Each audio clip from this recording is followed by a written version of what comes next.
My first involvement with OpenCV came before it was announced, when Gary Bradsky came to the lab, the industrial research lab that I was working in at the time, and he told us about this project to make a computer vision library.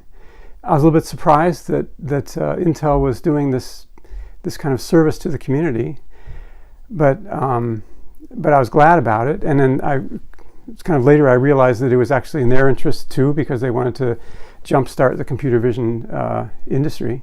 I think you could say in a loose way that OpenCV was a gateway for computer vision.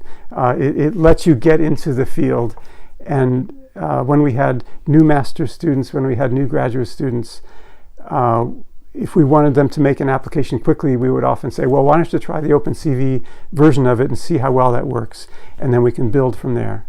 And so just having a baseline implementation was very helpful for the field and very helpful for really a generation of students. Computer vision is many different things. It's analyzing images. It's also manipulating images. Parts of computer vision that I'm passionate about are analyzing and re-rendering a video. You can tell the story about time or about space in a modified way. If you can analyze what's going on in time and space carefully, then you can modify time and space. I just love time lapses. I love high-speed photography, just to let us view our own world from another point of view, another way to see our own reality. And best of all is if it's somehow scientifically useful. And so that's our hope with the motion microscope, that it is useful for a number of different scientific applications. It's a classic computer vision problem to look at a single image or to look at a video and infer what the depth of everything is that's depicted in the scene. And this is a sort of a necessary first step for all sorts of processing that you'd like to do after that. You'd like to know what part of the scene you could drive in if you're a robot or if you're a car. Computer vision will become like an escalator or like an elevator, something that you rely on to carefully and safely solve some problem for you. And in the case of computer vision, that problem will be to tell when you've fallen, or to tell when you're feeling sick, or to guide your car safely through the street. One future direction for computer vision is to save lives, and I mean that really sincerely. It's going to save 30 or 100,000 lives a year when we have computer vision controlling cars and making them safer.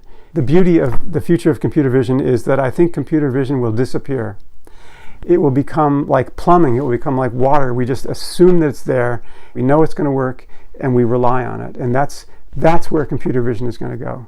It's funny. The thing that's really happened is about 7 years ago, my field just was turned upside down by the neural network revolution.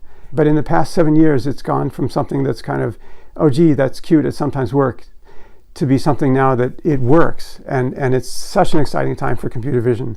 It's more important than ever before, and I think its importance will only increase.